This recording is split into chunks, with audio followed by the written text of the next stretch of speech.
This is the MMA Diagnosis Podcast. I'm your host, Hammad, and today I have with me a very special guest. She's the first female guest on the show and the first in-person guest on the show. She's an amateur mixed martial artist training out of Team Underground London, the Lebanese Lioness, Nadine Abou Saada. How are you? Hi, how are you? I'm okay. We finally meet. It's been a long time. So, how have you been? How's your journey actually getting here? It was good. It wasn't bad. It was an hour and a bit, but it wasn't too bad. It's not anything I'm not used to. I'm always traveling long distances to go to the gym anyway. So yeah, I mean, one side of London to the other side of London takes like 20 hours. So exactly. yeah, exactly. Let's get started with. Just wanted to ask you. We'll talk a bit about. So you grew up in London, right? Yep. So how long have you lived in London and things like that? I've lived here nearly all my life. When I was 16, I travelled abroad, I did my A-levels there. Where did you travel to? I travelled to... Well, actually, firstly, I travelled to West Africa. Oh, wow. Yeah, and I did my A-levels there, but then there was, at that time it was 2014, so there was the Ebola pandemic. Oh, okay, yeah. So then I moved to Lebanon, and then I finished my A-levels there. And then I came back here for uni. How is it? How is Lebanon different from the UK? Like, how would you describe the culture there and everything? Well, the first difference is that there's no electricity. So that's the biggest problem, really, is when you come home and then... So the electricity, like, comes on and off at certain times. So sometimes when you come home, there's like, okay, no electricity till 6 a.m. now. And it's like, oh, great, I can't go on my phone, I can't do anything. But it's not too bad because you kind of learn to value things. So yeah, that's the biggest difference. Second is the culture. It's very, it's a male-orientated kind of country. It always has been for many years, centuries even, thousands of years. It's always been like that. It's improving now, though. Like, there's more liberation with women now, but still kind of the same kind of thing, like men in charge, you know. Yeah. So that's the biggest difference. Yeah, alhamdulillah.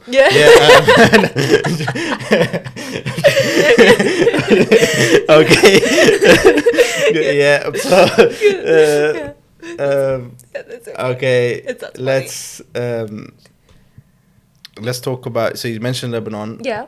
So did you know about your culture a lot in the UK, or was it when you went to Lebanon you learned more about your culture and things like that?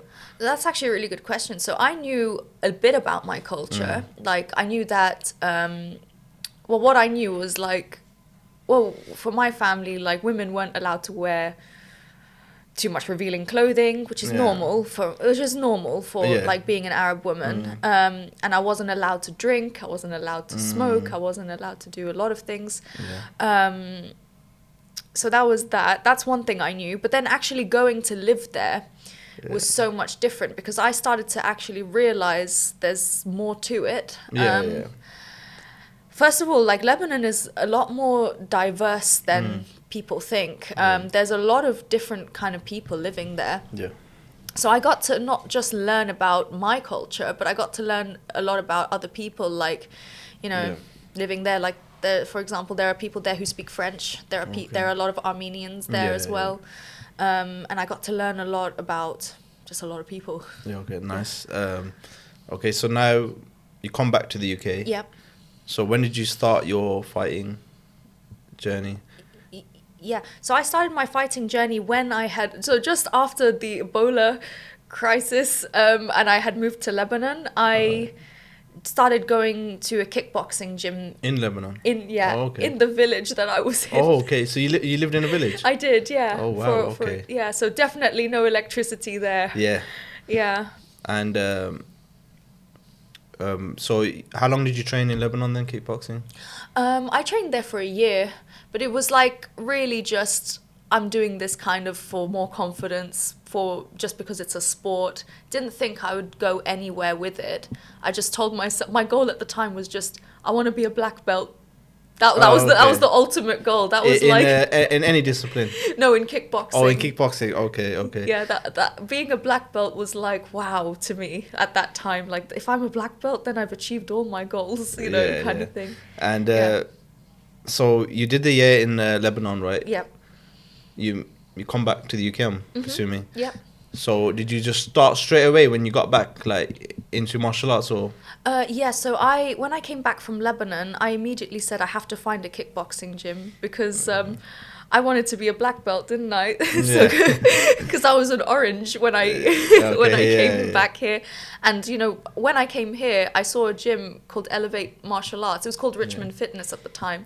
And I saw on the sign, it said K1 boxing jiu-jitsu, and I didn't know what jiu-jitsu was at the time, but I saw K1 and I remember... What did you think jiu-jitsu was? I don't know. Something to do with Jewish people, or were you like do you know what I mean? Like, were you like, what's this? Well, yeah, I just thought, what is that? I don't know, let's find out. And then, I just went in. Because I remember, like, my coach in Lebanon was, like, bigging up K1, like it was, like, the... Like, it was the greatest discipline in the world. Like, oh, K1 is so good. Like, only the advanced kickboxers do that. So when I saw K1, I was like, oh my gosh, I'm going to now do K1. Yeah, because I think what it is... K1 was big, actually, back in the day in Japan and things like that. Yeah. I think he's on about the organization. Yeah. And you probably thought... Oh, you still didn't know that?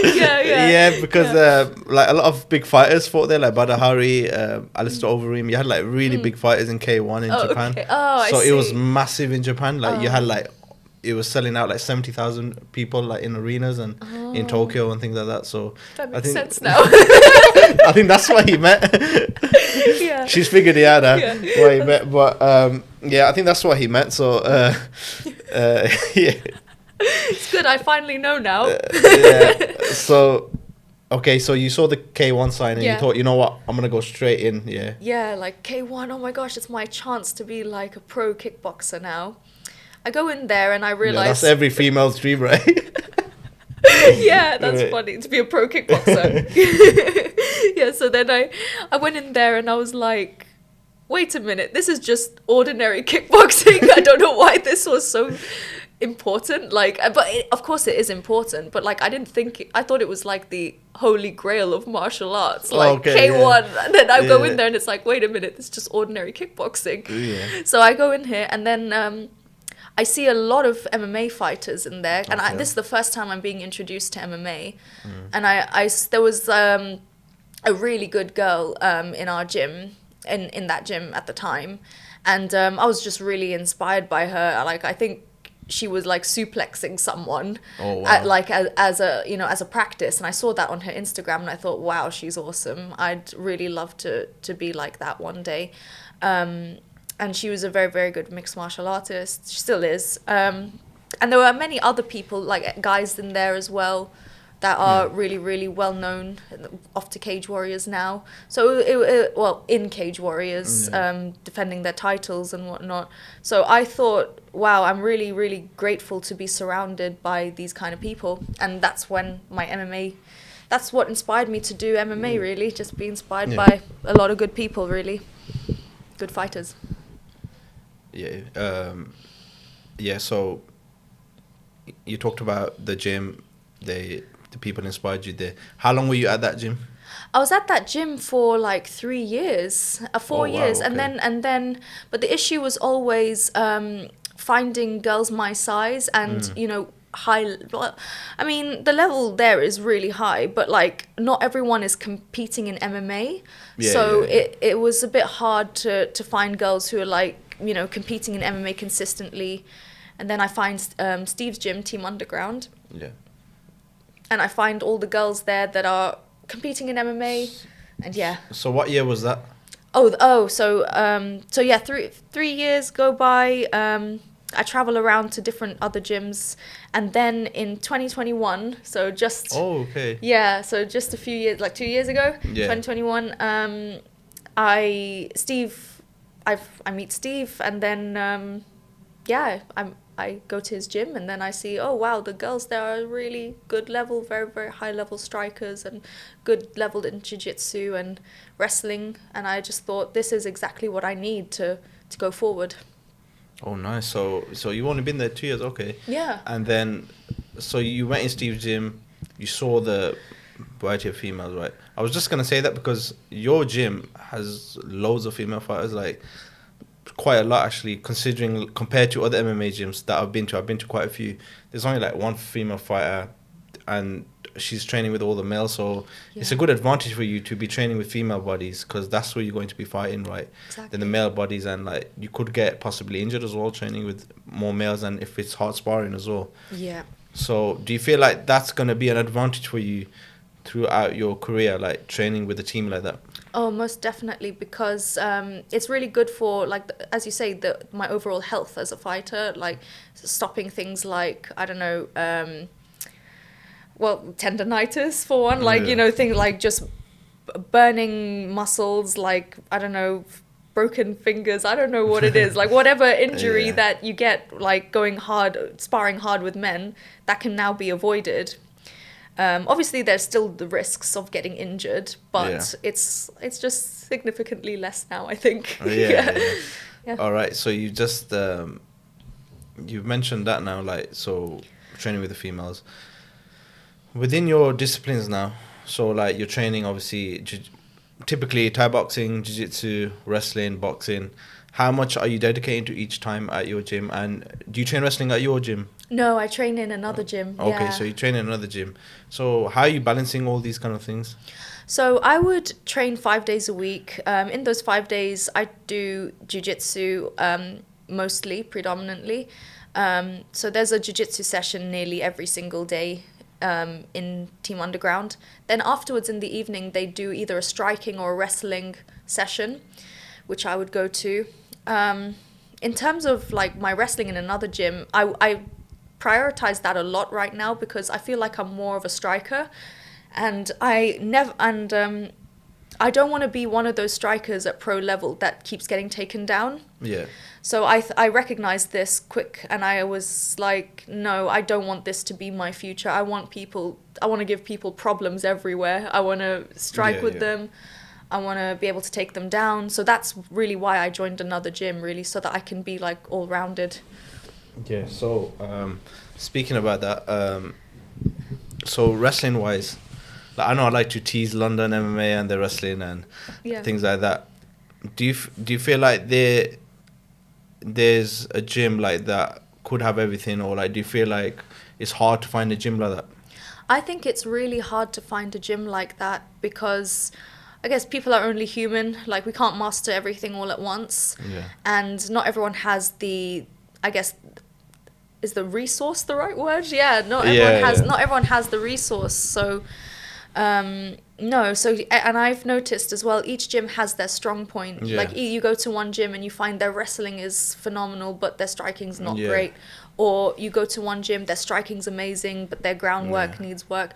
So you just, like, I guess, in my experience, you just need to work with what you've got and try your best to kind of develop a style out of that. But with me, like, I noticed that I didn't really want to be like a stand-up. I don't necessarily just want to be a stand-up fighter. Yeah. So that's why I went and looked for another gym as well. Yeah, she hasn't come Birmingham, Fearless MMA. You know, she needs to come Fearless MMA, I think.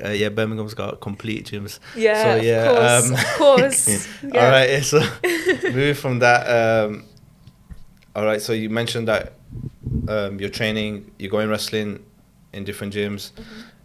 Now, for strength and conditioning, what are you doing?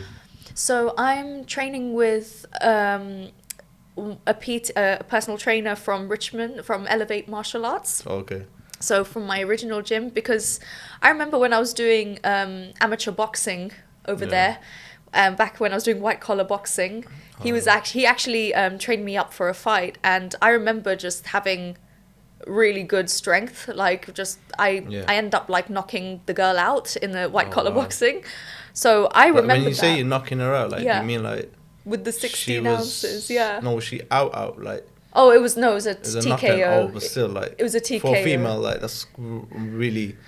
that's hard to do as it is, like, the TKO. So, yeah, that's impressive, actually. Yeah, thank you. So, yeah, I remember that TKO very, very well. And when I had moved from Elevate to another gym, I had stopped training with him.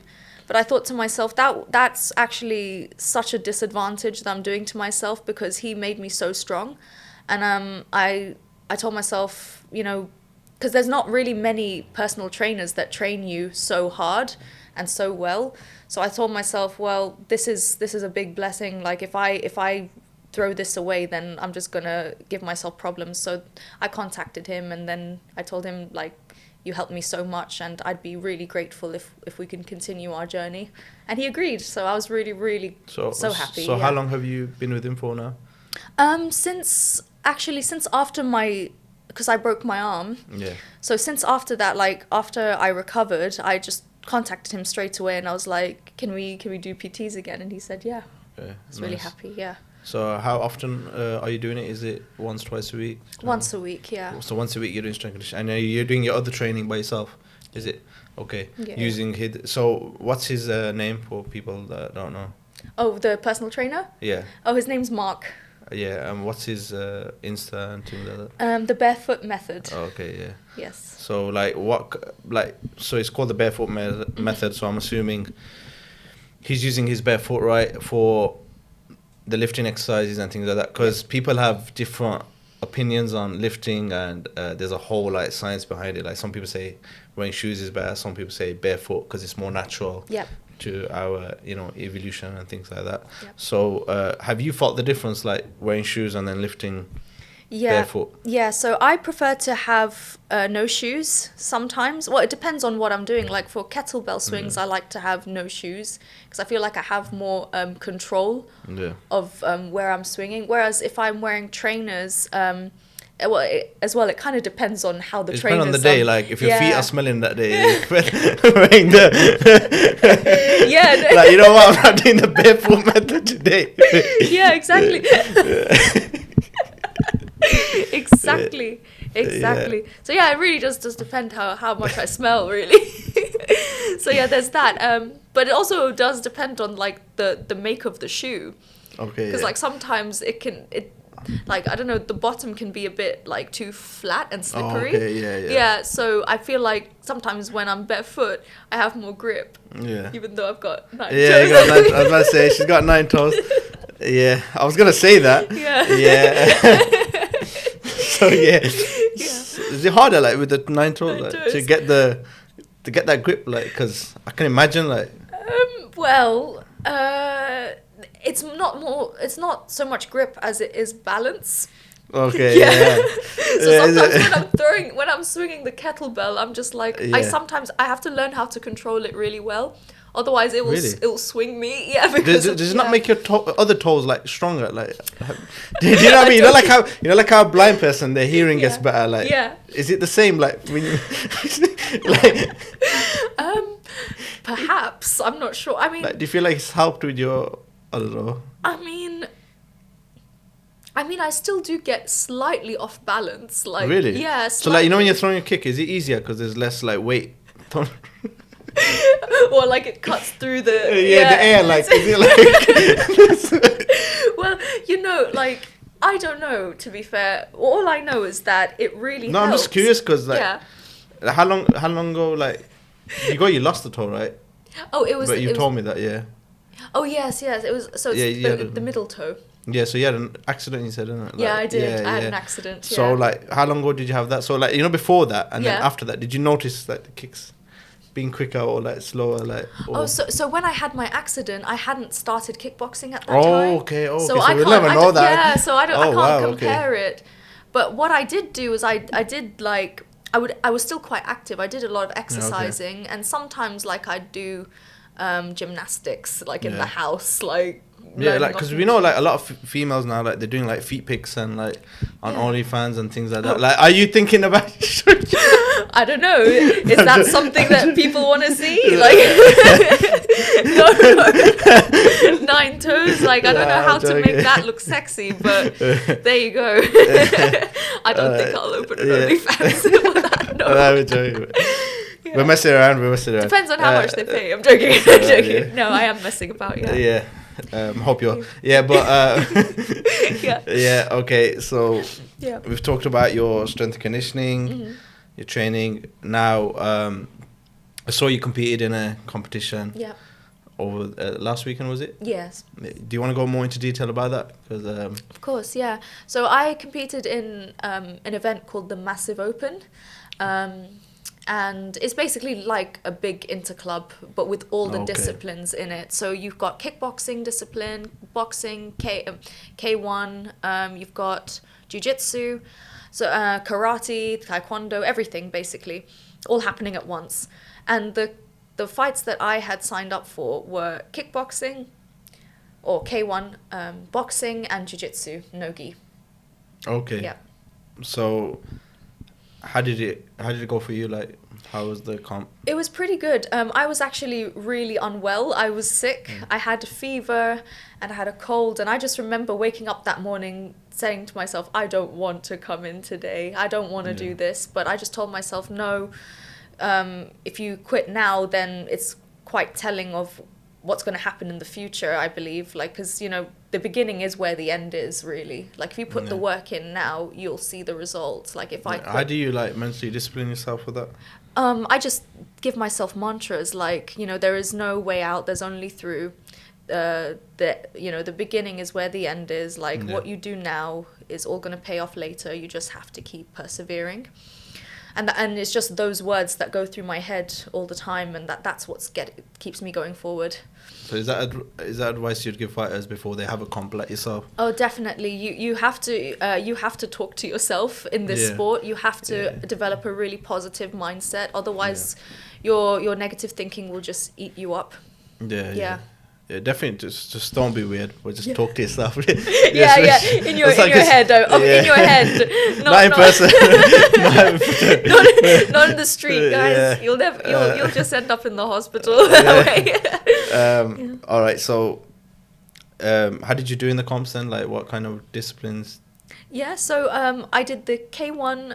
I did the boxing and I did jiu-jitsu. And what happened was I came second in the I came second in jiu-jitsu, second in boxing, and third in K1, which is so unfortunate. I'm about to say, because I see you more of a K1 kind of striker. Yeah, and I am, and so that's why I was like so surprised. Like, how did this happen? But then again, like in the K1, I was swinging for my life because I guess when you're sick, like that calculative thinking just flies out the window. Sick plus nerves. Plus, you know, you can't breathe because you're sick. So I was just like fighting for dear life. I wasn't even thinking of any of my strategies. I was just like, I need to survive this. And it did really impact my performance. And the girls were a lot more faster than me for obvious reasons. And but I still pulled through. Third's not bad. Not bad. You did all right. How many fights did you have altogether? I had like 9 or 8 fights that day. Oh, wow. It was a lot, Yeah, I mean, that's crazy, man. 9 fights in one day. So, you know, jiu-jitsu, how long was each round? So it was sub only. So we did like, so after, sub only. Freaking hell.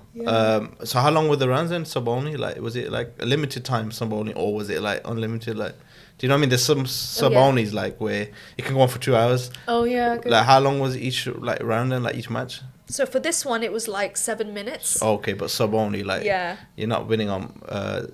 So how did they? So if no one tapped, like how would they do it? Did they base it on points or? Yeah. So. Or was it a draw? So if you go past the 5 minutes, you guys are given 2 minutes extra time, and then if no one subs the other, then it's like based on points and position. Yeah, like elimination round is what they said, but then it was nonsense. It was just treated like a regular jiu-jitsu comp. Oh, okay. Yeah. So like I won based off unanimous decision, I guess you could say. Okay. Yeah. All right, nice. On one of them, I subbed the other girl. Okay. Yeah. How? So you subbed the other girl. Like, what did you catch her with? A one-arm guillotine. Oh wow! One-arm guillotine. I was very, very lucky. That was all thanks to Steve, my coach. He was in my corner, and I was in top half guard. So she was, Wow. I was in top From half. there? Yeah, from there. It was nuts. Yeah, I'm from top half guard, and I hadn't drilled the one-arm guillotine. I just listened to my coach because usually, excuse me. Usually from top half, what I like to do is I like to either go for kimuras or I like to kind of pressure them until something opens, or I like to kind of scramble into mount from there. But from there, I hadn't drilled one-arm guillotine, but then Steve was like, there's the one-arm guillotine, Nads, one-arm guillotine. And I was like, oh, okay. And then I tried, I did it. Let's try this. Yeah, I did it. And then I just arched, tapped? I arched my back as much as I could with the choke. And she tapped, and I was so shocked. And I was like, oh my gosh, this is the power of listening. Yeah. Yeah. So going on to that now, like, how was that come for you? Like, was it, because I don't think you competed for a while. Obviously, you said you got injured, I think. Yeah. Was that a good refresh back to get back into comp? Definitely.